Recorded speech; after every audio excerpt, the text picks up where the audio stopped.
Thank you all so much for coming to the USC Leonard Davis School of Gerontology information session for our nutrition graduate degree programs. I'm Sarah Robinson. I'm an admission counselor and academic advisor at the School of Gerontology. We're so happy to have you here. Stephen? Hello all, thank you for joining. I'm so glad that you're here with us today to learn about our new nutrition programs. We're super excited to share it with you. I'm an admission counselor here, so if you have any questions about the admission process, our school or our programs, please feel free to reach out to me. Lisa? Hi everyone, I'm Lisa Huynh, and I'm also an admission counselor in the USC Leonard Davis School of Gerontology as well. I'm here to answer any questions you guys have regarding any of our programs as well. Hi everyone, my name is Jillian. I assist Senior Associate Dean Hankey with anything she needs, and typically I plan our events, which the last year have been online like this one, but hopefully in the fall we'll be in person again. So looking forward to seeing you there. And we have the pleasure today of having this information session led by Dr. Carrie Kreitzer. Carrie? Yeah, thank you so much. If you hear a little noise in the background, I have two big dogs and one is chewing on a bone. So my apologies. I had to get to a better spot in the house. I do miss meeting all of you in person. I would much prefer being in a room on the USC campus with you, but for today, this will have to do. I have been with the Leonard Davis School for probably close to 10 years. I was brought on to start up accredited program for registered dietitian nutritionists through the Academy of Nutrition and Dietetics. And as time has gone on, we've realized that there are students that have education needs beyond what we have been able to provide. And with our coordinated program, we're only able to accept 24 students per year. So over this last year, the team that you just met, along with Senior Associate Dean Maria Hankey and myself, have worked to put together these new programs that we are launching in the fall. And we have very brief slides about each of the programs to help you understand what they each would offer. We have plenty of time at the end for questions. Your admission counselors, happy to meet with you if you want to make an appointment to talk about what you've maybe already done academically, as well as the programs that do have some required prerequisites. So let me move along. I will start up this PowerPoint presentation, and I think if we can probably hold questions till the end might be better. So jot down, if you have them, your questions, and we will then open the floor at the end once we move through this presentation. So I have been directing the coordinated program in nutrition and dietetics the past few years, and I have a dual appointment in the Leonard Davis School of Gerontology, as well as Keck School of Medicine at USC, from work that I've done in the past through Children's Hospital, and I still do some work there. When we talk about gerontology in the Leonard Davis School, as well as our programs, we're not just looking at nutrition and well-being of older adults. We're looking at the true definition of gerontology, which is the study of the aging process and the process of the body and the organism aging.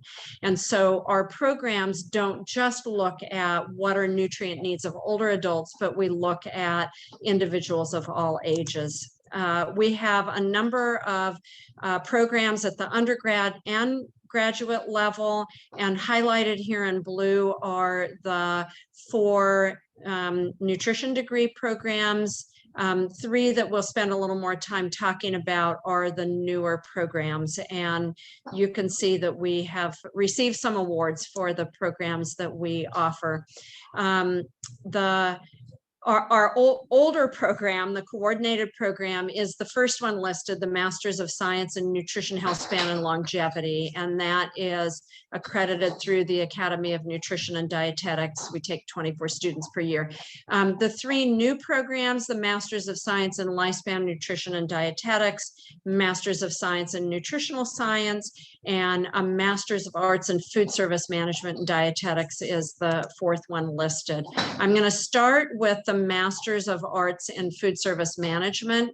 And in this program, we are not looking at commercial food service, more looking at hospital, skilled nursing facilities, education centers, in terms of food service management and leadership. And we have planned our courses such that we are able to offer our students that complete this program to be able to sit for the National Certifying Board exam for a Certified Dietary Manager, CDM. And many of the food service companies, contract food service companies now, Sodexo, Aramark, Marriott, Sodexo, Aramark, it'll come to me, the third one, are hiring CDMs to run their food service operations. So it not only includes ordering food, planning food, supervising staff,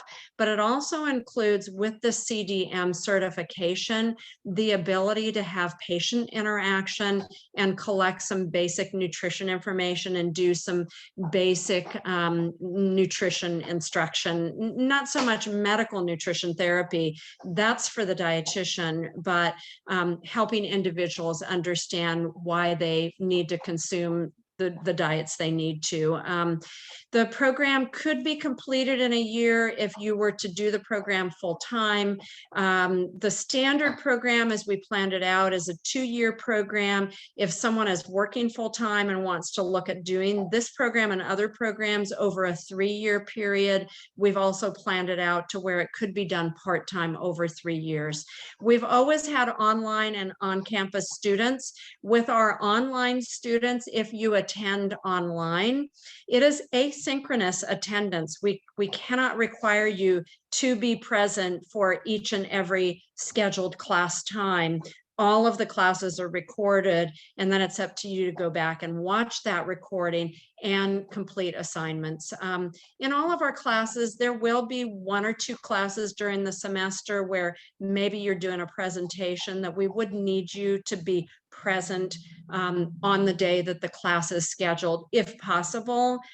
But we also have students that record their presentations and provide that to the instructors. So it makes it much more flexible for those of you that are working and don't feel that you can always get to scheduled classes. For this MA, there are no prerequisite courses other than you must have a bachelor's degree in order to be admitted into a master's degree. So your bachelor's degree could be in anything. This is a list of the curriculum as we have planned it out for this degree. There really isn't room for electives. However, as a student at USC, you're always welcome to take more units than what's required for your degree if that's something that you want to do. But these are the classes that we would schedule for you. You don't have to worry about, will there be enough space? There will be enough space for you to be in the classes that you're required to take. For field practicum, we will work with you to look at what area of practice you really hope to work in and try to give you some field practice in an area that will fit not only with your skills, but with your interest area. And we see this. So the CDM can be gained through a lot of different avenues, doesn't require a master's degree to sit for the CDM exam. Because this is a master's degree, we really are wanting to give you the leadership and management skills that you might not get at a community college or in a bachelor's degree program. So the program does really emphasize master's level learning and thinking and projects, discussions, etc. So this just looks at who it's designed for. We're assuming that we will get individuals that are already working in food service management and see having this master's degree as a way to help advance in your career. It may be that you don't have all the classes needed in order to be able to sit for the CDM exam. And in terms of career opportunities, as I said, probably not this degree if you're planning on working in kind of for-profit community restaurants and places like that, where those that really look to this area are working in either healthcare facilities, schools, senior living communities. So now I'm going to move on to the Masters of Science in Lifespan Nutrition and Dietetics.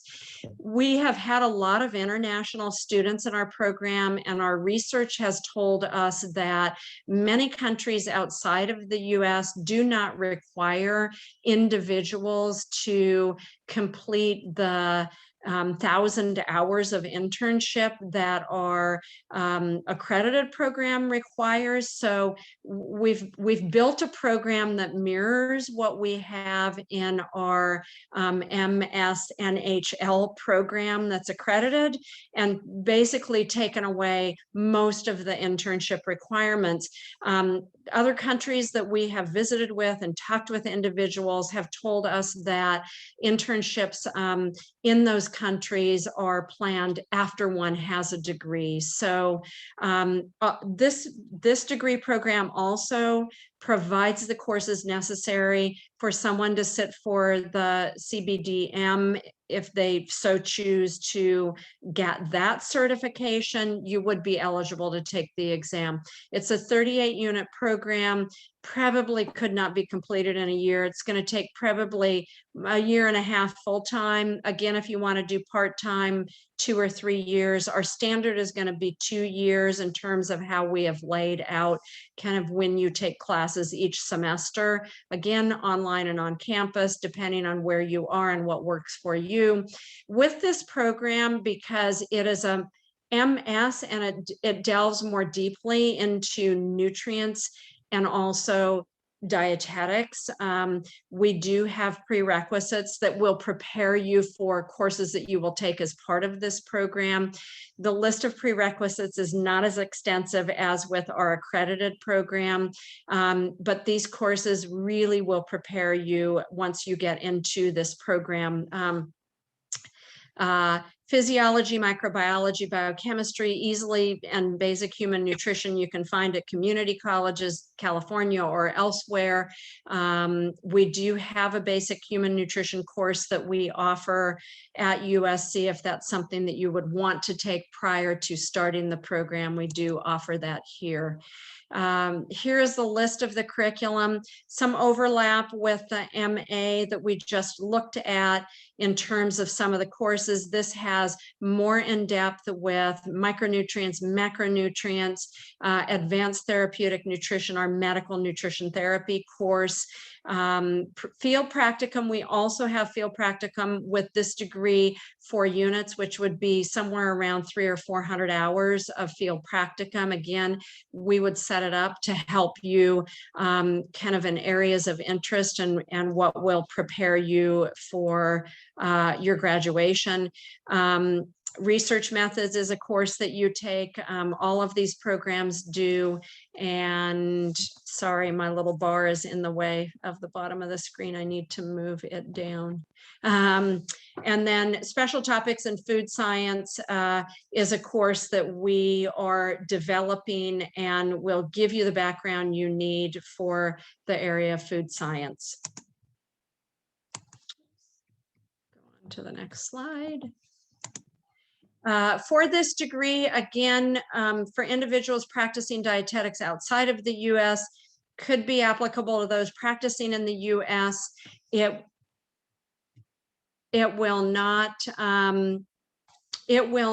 allow you to work as a registered dietitian nutritionist in the US, which is required to practice as a dietitian in the US, you have to pass the certifying exam. And I'll tell you in a bit about that degree program. But opportunities in this area: leadership in health and wellness, being a nutrition program director, working in healthcare facilities.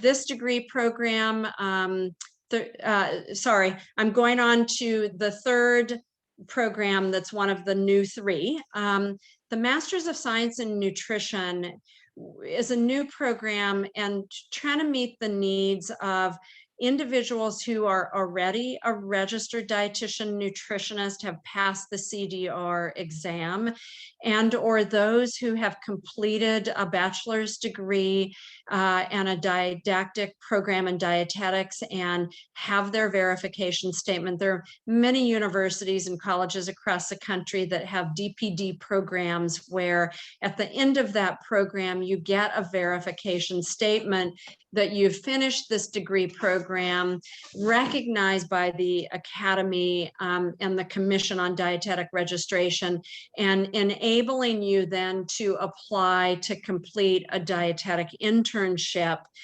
with that DPD verification statement. And when I show you the courses, I'll point out how this program is different from the Masters of Science that I just showed you. For these individuals, they've already taken medical nutrition therapy. They've already had a micronutrients, macronutrients course. They've already had food service management and food science. So they really don't need to repeat those courses. They need to move on to additional higher level nutrition courses. So this degree program, it's 32 units. We're really targeting individuals who have finished a DPD and or registered dietitians that have a bachelor's degree, they're RDN, and they want to work towards a master's. The Academy of Nutrition and Dietetics and the Commission on Dietetic Registration have changed requirements for practicing dietetics in the US beginning January 1, 2024. An RDN in the US must have a master's degree in order to sit for the registration exam. And right now in the US, about half of all registered dietitians, nutritionists have only a bachelor's degree. Those individuals will be grandfathered in. They don't need to rush back to school and get a master's degree. Many that I've talked to are wanting to be competitive in the workplace and are wanting to go back and get a master's degree. So we would like to offer that degree at USC for this group. In this MS in nutritional science, we are including current topics class, which again is a master's level course looking at what are new emerging areas in nutrition and dietetics. We teach a graduate level micronutrients, health and longevity, GERO 560. Our multiple chronic conditions in older adults looks at diet and disease and what's new, what's emerging. In this program, similar to our accredited program, we do require for graduation that students complete a capstone research project. And I can happy to talk to any of you further about that. It's an exciting project for our students. They pick their topic. We really don't hold back. It needs to connect to nutrition, but could be in any area that you have interest. And many of our students are publishing articles in nutrition dietetics newsletters. They're presenting a poster on work that they've done at a state or national conference. So we do have the capstone built in, and that's something that is worked on over the duration of your time in the program.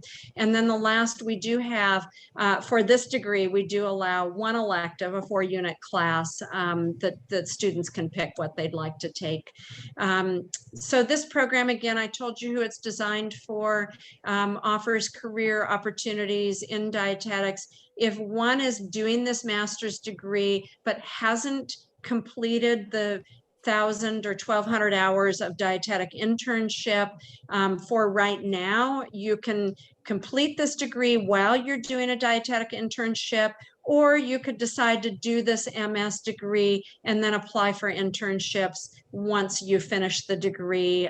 Again, there's flexibility in how you approach that. This is one of our graduates, Whitney English, who I just got her book that she had published. It's called Plant Basics, Baby and Toddler. She is doing a lot of work in media and advertisement is her area. The last degree program, and I'm going to go through quickly, we have a pre-recorded presentation that we've done on this MS NHL program. Because it's an accredited program, there just are a lot of pieces to the program because of required competencies and required hours. And I don't want to take a lot of time going through that. So I'm going to go through quickly, but no, we have additional information we've recorded on this particular program. Again, I said 24 students a year is all we're able to admit at this time. It is a 44 unit program. There are a number of prerequisites that are required so that you're ready to go once you enter this program. For those of you that did a DPD program, we accept your DPD verification statement as meeting the prerequisites, so we don't need to look at those prereqs individually. And we do require some shadow hours. With all of these programs that I'm sharing with you, I always encourage potential students to shadow, go visit with, find out more about an area that you're interested in before you enroll in and start paying tuition for a program. Make sure it's what you think it's going to be. And it's one of the reasons why we ask for shadow hours with this coordinated program. There are the prerequisites that are listed. We have this information also on our website.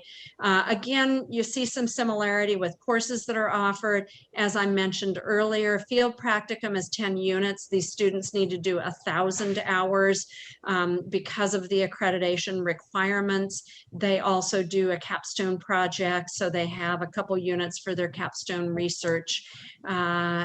Again, individuals who hopefully are going to sit and take the RDN exam.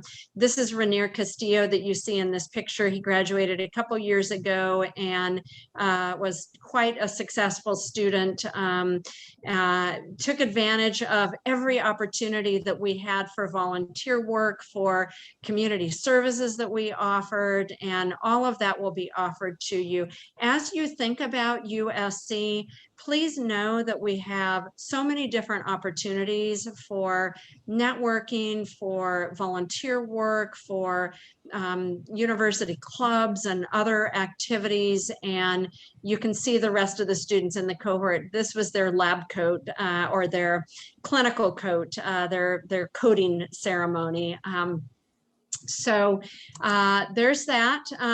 All of you, or many of you, would be offered the opportunity to either complete GERO 498 or GERO 488. I'll show you next. GERO 498 is with Walter Longo, who in the top photo is the navy blue t-shirt and Levi's right in the middle. And Dr. Longo teaches you along with other faculty in Los Angeles or online if you're distant, and takes you, you meet with him in Genoa, Italy for about 2.5 weeks. And his research is fascinating. It looks at he's a biologist by training, and he looks at the role of nutrition in the aging process, beginning at the cellular level and working its way up to humans. Some of his newer research is looking at disease. He's looking at cancer, he's looking at type 2 diabetes and his fasting mimicking diet, and just the role of nutrition, not only on longevity, but also disease.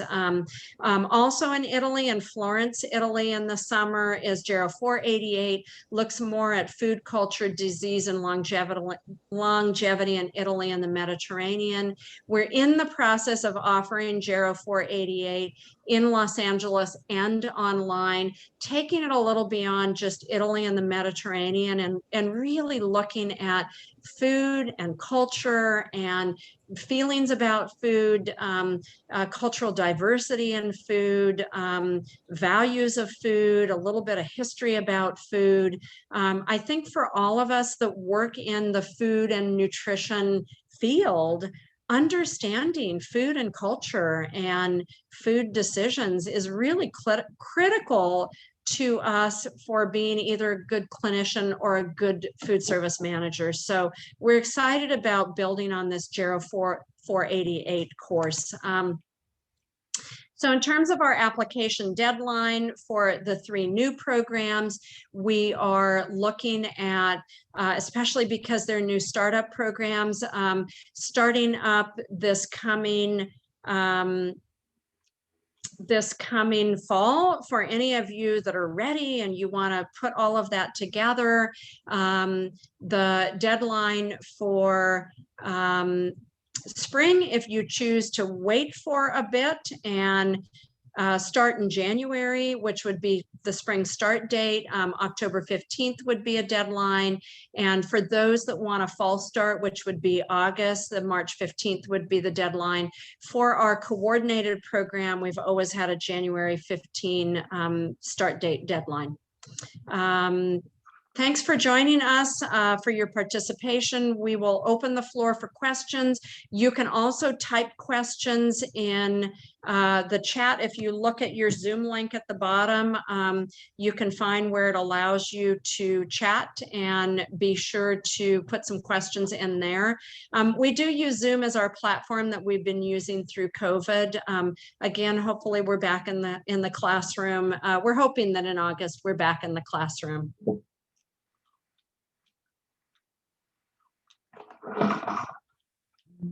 So did we, Sarah, Lisa, Stephen, Jillian, did we have questions that you want to pose? Does anyone have any students have any questions yet? I do have a question. Go ahead, Yvette. I was just wondering, I heard someone mention about setting up like a meeting with a guidance counselor to get all that started up. How would we go about doing that? Yeah, contact any of us. I'll go ahead and put our emails again in the chat. So that would be me, Sarah, or my colleagues, Stephen and Lisa. Any of us are happy to help you. Perfect. Thank you so much. Okay, Sarah, and it looks like we have a question in the chat.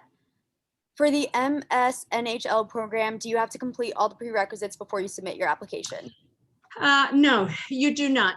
But you need to have finished the course and finish, meaning the semester, the quarter is over, prior to our around August 15, August 20 start date for the program. And finishing as much as you can before that January 15 deadline.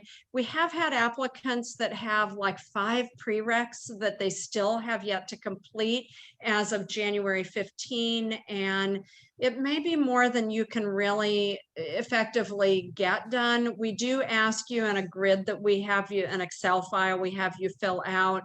We do ask you to let us know what you plan on taking and where you plan on taking those prereqs. You would have to turn in with your application as of January 15.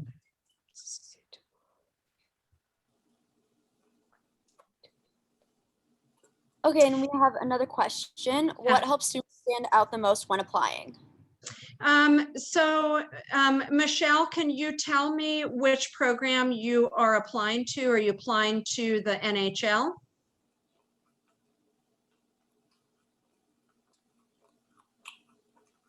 Okay.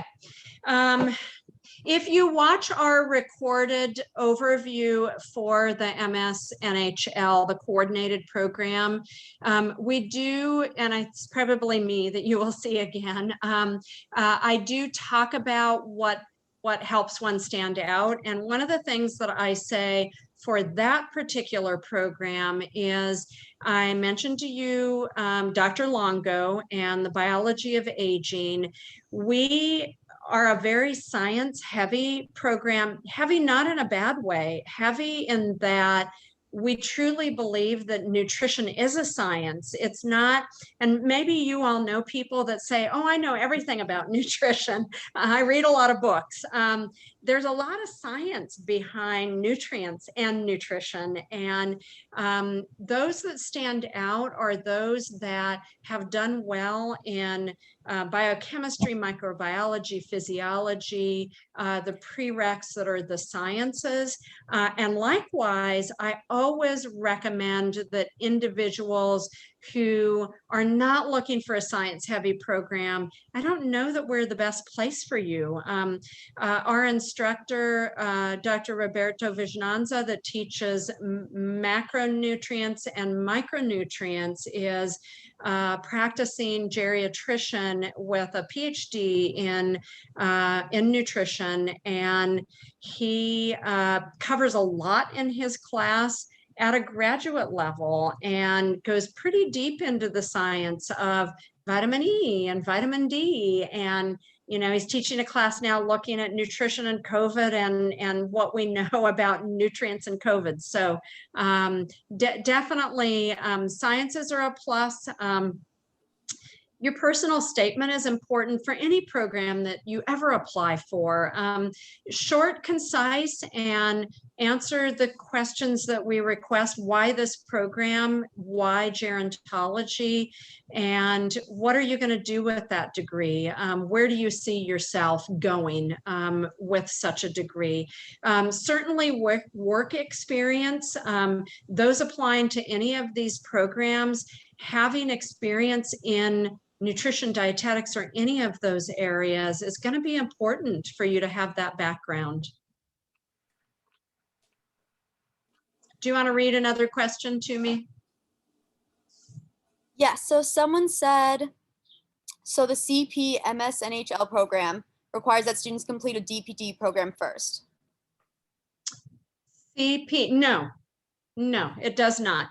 The coordinated program is, the reason there's so many prerequisites is that we understand that there are second career people. I showed you my friend Whitney English in her book. In fact, her little boy, his picture's in the book on the cover. It's so cute. Her undergrad degree was from University of Arizona in communications. So she had to do all of those prerequisites. She didn't really have science prerequisites, and she spent probably a year or two prior to enrolling in the program. The program is really geared to that group. We do get those that have completed a DPD that apply to our program, and we look at both. We look at everybody equally because people have different life experiences and get the requirements met in different ways. So no, you don't have to have a DPD.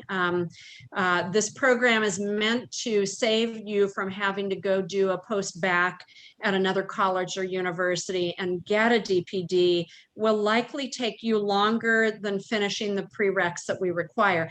We've had individuals that are taking 3 prereqs at any given time from 3 totally different universities in order to be able to do it in a shorter period of time. And that's fine. You can go to community college. We've had individuals that have gone to University of New England, which is an online college. Which other one, Sarah? We've had people that go all over the place. It needs to be accredited, the college you go to. Yeah, that's a good summation. Local schools are great, and US is helpful as well. Yeah. So did he just, I just want to make sure I understood. You said that local community colleges are accredited? Yes. Oh, yes. Oh, okay. Absolutely. Yeah. Okay. Yeah. And sometimes it's easier for those prereqs, whether it's biochemistry, microbiology. The team at USC can really help you if in doubt about whether the prereq would count or not. In our guidelines, we say at least 3 units or at least 4 units. If you're looking at colleges or universities that are on a quarter system, not the semester system, make sure you know what that conversion factor is. If you're taking a 4-unit class at a university that's on a quarter system, you're likely not going to meet the units that we require. We're on a semester system. What we require is units based on semesters. Okay. We have a message that came in privately, question about which bachelor's degrees and majors are the best preparation for the master's in food service management or lifespan nutrition and dietetics. You know what? I don't know that any would be best, and I will tell you why. In the Leonard Davis School, our goal with all of our programs is to help people find jobs, right? That's ultimately where you want to be. You want to have a job and be paid well. And so our goal is to prepare you to find a job that pays well. And we, with our coordinated program that I'm familiar with, we have had people that have come in with degrees that are in so many different fields. One of our graduates that I have kept in touch with, and she's done guest presentations, she had a degree in anthropology from UCLA. And at one point she wanted to be a dentist, or her family wanted her to be a dentist. And she got some experience looking at nutrition and dietetics, which is what got her interested. So I think what's more important is that you know where you're going, and you've had some exposure that really assures you that this degree is going to help you. Because right in life, our degrees help us, but our life skills help us too. Our work experience, our volunteer experience helps us to get into jobs. When you apply for a job, they look at everything you've done. They look at volunteer work, they look at associations that you've been a member of and you've had a role. So those are important. If there were an ideal undergrad degree, I would say if you had a degree in nutrition, in food science, food systems, food service management, a bachelor's degree, maybe it lapsed years ago, you went a different path, and now you're wanting to come back. Probably your learning curve is not going to be as steep as maybe some of your classmates, but the prereqs that we require and the courses we teach will give you what you need. So, yeah. We have another question about what are ways that students can learn more about the program? Can they sit in on classes or talk with current students? We offer both. We offer both of those. We have had our current students in, and I'm sure the team has students that worked on a master's degree in gerontology and MS degree in gerontology, as well as our nutrition graduates. We always have a list of students that are happy to talk with you. And we have had individuals that have sat in on classes just to see what goes on in class. I will tell you that we tend to have a smaller class size. At the graduate level, to me, the distinction between bachelor's degree, master's degree, there is a significant distinction. Bachelor's degree is getting kind of a core foundation, a lot of memorization, a lot of familiarity. To me, when you get to the master's degree level, it's that word master. It's really helping you to think about information that you're learning and put that together and be able to use that information, which is why we built in this capstone project as a way of working with students to master a particular area that they have interest in. So a lot of discussion goes on in classes. For students who are in a DPD program, what are your thoughts on the coordinated program versus the new Master of Science in Nutritional Science? What do you see the benefits of doing the coordinated program versus applying to the DI separately? Oh boy, I could talk for a while about that. You know, it really is going to depend on you and what you feel is going to help you best. We have had DPD students that did an MSG degree that have graduated from our Leonard Davis School and then have applied for an internship. We allow them, in the past, we've allowed them to do our nutrition courses as electives. So they have participated in some of our nutrition classes. Our numbers are small. Probably what I would suggest is I would say apply to both programs. I don't know, team, do they pay twice the application fee if they apply for two different programs? Yeah, so they can talk to us if they're really kind of deciding between the two. Talk to us before you apply. But I'm guessing, Carrie, where you might be going is kind of that timeline of applying to the DI will happen right when you're also learning about your master's degree admission. So maybe you can talk a little bit about that. About what, About Sarah? learning if they're admitted to a DI and kind of making. Yeah, so because we are limited with how many we can take, this last year we had over 70 applicants for 24 spots, and we were pretty surprised that we had that many applicants. It's good. It says that people are liking our program or think that it's a good program. So what we do in applicants are due January 15. We review applicants and do interviews, usually March, and February. We hope that no later than beginning of March, we can offer admission. For those that we don't offer admission, we've never had an alternate in the past to say, we're putting you on the wait list. We do have a wait list. Sometimes we do have spaces that open up in our coordinated program.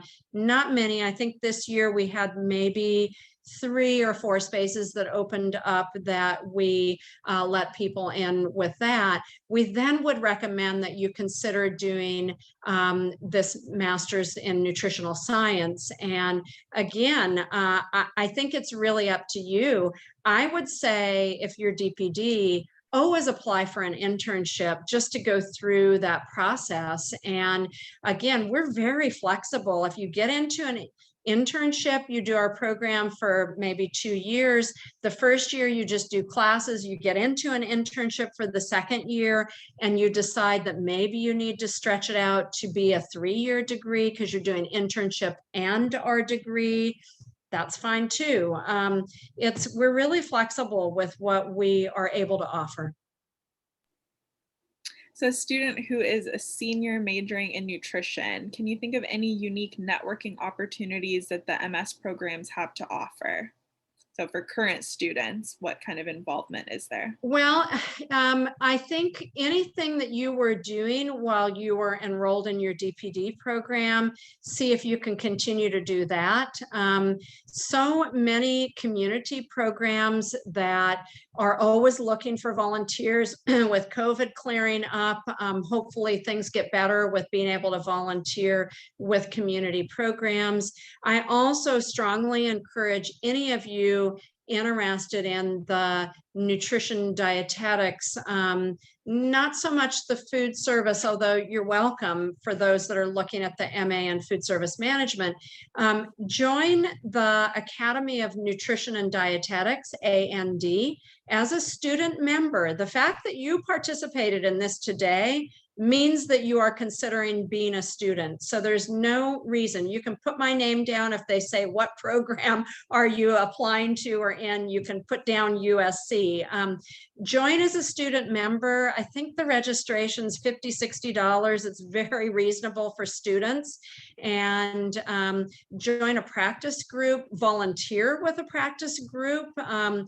You know, look at your skill set. What are you good at? I can tell you, having been in elected and volunteer positions with dietetics nutrition organizations, they're always short volunteers. They're always so desperate to get people to volunteer. And way back when I became a dietitian in 1982, my people were with the Behavioral Health Nutrition Practice Group. I'm still a member of that practice group, and I still run into people that I knew in 1983, 1984, 1985.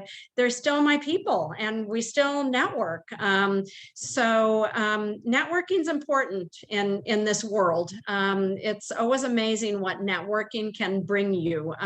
So look to the community, join a dietetics or food service management. For those of you interested in food service management, I'm sorry, I'm not as familiar. Our professor that we're bringing on in this new MA degree program will have much more information about where are the places to be kind of in the food service management side, and definitely part of what we will help you with and talk about and give you references. Great, kind of connected to that question, you mentioned that some of the programs incorporate leadership. Can you talk a little bit about that planned leadership opportunities in the new programs? Yeah, you know, leadership is one of those areas that unless you're getting an MBA, maybe in an MBA you do lots of leadership classes, but most degree programs don't really kind of give you the nuts and bolts of the practical skills of moving into leadership. I have taught in the accredited program. I've infused leadership activities, but and it's two sides. One is learning about yourself as a leader. Where are your strengths? Where are areas that you really need to work on in terms of self-development? And then the flip side is understanding people, because leadership, right, is about people. And good leaders have good people that will follow them. And so we also do that side of leadership of how do you work with your employees? What are strategies for interacting and working with individuals and delegating tasks? So we do it through first self-exploration, but also vignettes and scenarios of kind of, you know, how would you approach this situation? And we have some different readings and books that we include as part of the leadership training that we do. Similarly, again, with small class size, depending on which degree program you're interested in, we are going to ask you to bring into the classroom your internship experiences and some of the things that you've observed there, some of the challenges, some of the successes that you've seen, because that's another way we also learn to be good leaders is, and who knows what I'm going to say, how do we learn to be good leaders? By watching good leaders and also watching bad leaders, and learning from those that we don't like that are leaders and thinking I'm never going to do that. So yeah. I'm going to combine a couple questions we've gotten and answer it. Students that are interested in the coordinated program, we do have that recorded info session that Dr. Kreitzer mentioned. That's on our website, or email us. We can send it to you. It really covers everything you'll need for that program. We will likely hold another info session this fall, so we'll let you all know about that. And as far as other in-person opportunities, like Dr. Kreitzer mentioned, we are planning a full return in August to on-campus in-person activities. So contact us again in really probably another month or two, and there'll be more information there as we all return to campus, as current students return to campus, about visiting in person. Next question for you, Dr. Kreitzer. For the coordinated program, the student took prerequisites more than, it says more than 5 years ago, I'm guessing maybe more than 10 years ago, but currently a practicing medical doctor. What would you recommend for somebody who sounds like is interested in that, potentially the RD registration? Good question. I like the word flexibility. We try to be as flexible as we can, but because we are accredited, our accreditation agency has a lot of oversight over what they say we can and can't do. We have had individuals that are right on the cusp of that 10 years, but they have some really important classes that they've done more recently. We would work with you on an individual basis. If your general biology class you took 15 years ago, we likely are not going to make you go back and take biology, general introductory biology, especially if you just took biochemistry this past year or 2 years ago. You're going to be getting an update on biology even through that. And biochemistry is a much more critical course to the program that we offer. Similarly, when I mentioned about units, we do try to be as flexible as we can within our accreditation requirements with all those prereqs. We have had individuals that were a biology minor and have 60 units of biology courses, but maybe their biochemistry was 3 units, not 4. We might more likely say we're going to be okay with your 3 units of biochemistry because you have so many other biology courses that you've taken. So we do that on an individual basis, but we really do try to be flexible so that we're not, the one thing we don't want to do, we really don't want to make you have to go back and repeat courses that you've already taken.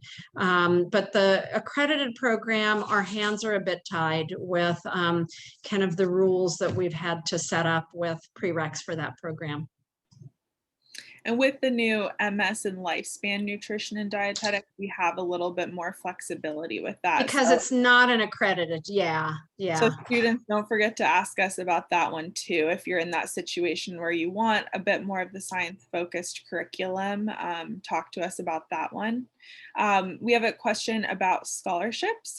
We do offer merit-based scholarships for any applicants to the School of Gerontology, so I highly recommend you fill out that portion of the application. We do have some funds available for this fall, August 2021 start date for the new program. So that's the food service management, the nutritional science, and the lifespan nutrition and dietetics. Those 3 we're still accepting applications for, and we do have extra funds. Since their new programs launching, we're excited to have students start those programs with the first cohort. So contact us too if you're interested in learning more about that. Does anyone else have any questions? Feel free to unmute or put them in the chat.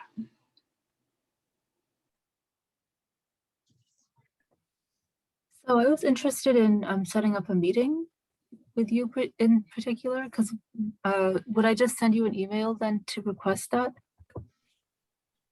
Yeah, please. Yeah, okay. Yeah. I'm curious to know if there's any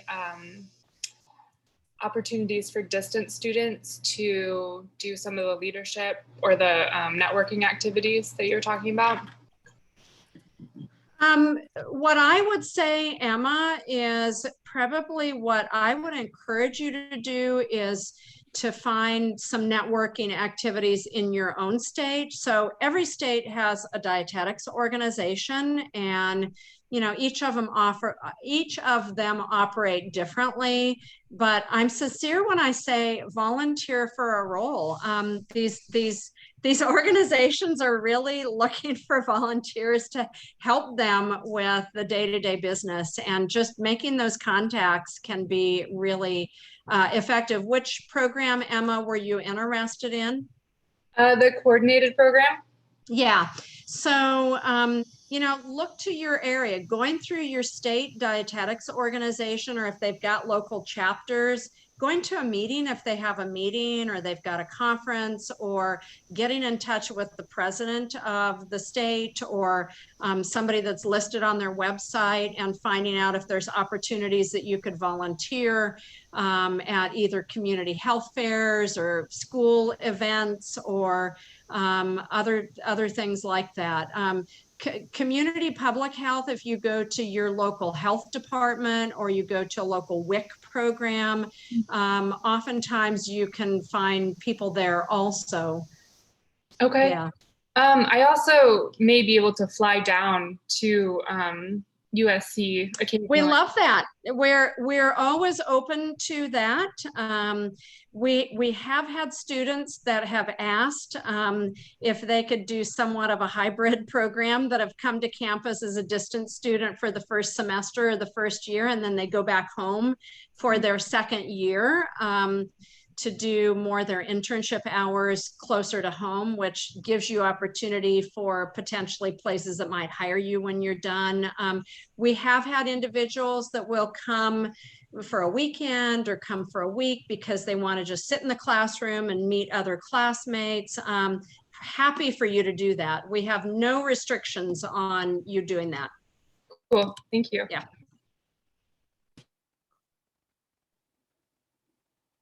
Does anyone else have anything they'd like to ask?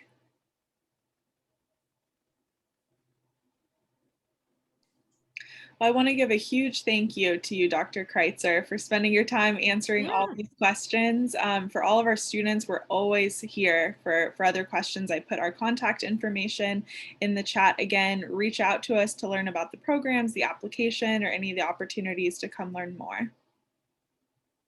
Yeah, thank you so much. Hope to hear from all of you, and tell your friends. We're a new program, as Sarah said, we're kind of very quickly last minute trying to get this out and moving. So if you're an early adopter, we may see you in the fall, but let us know if we can help. Thank you all for coming. Thank you so Bye. much, guys. Thank you. Thank you. Thank you.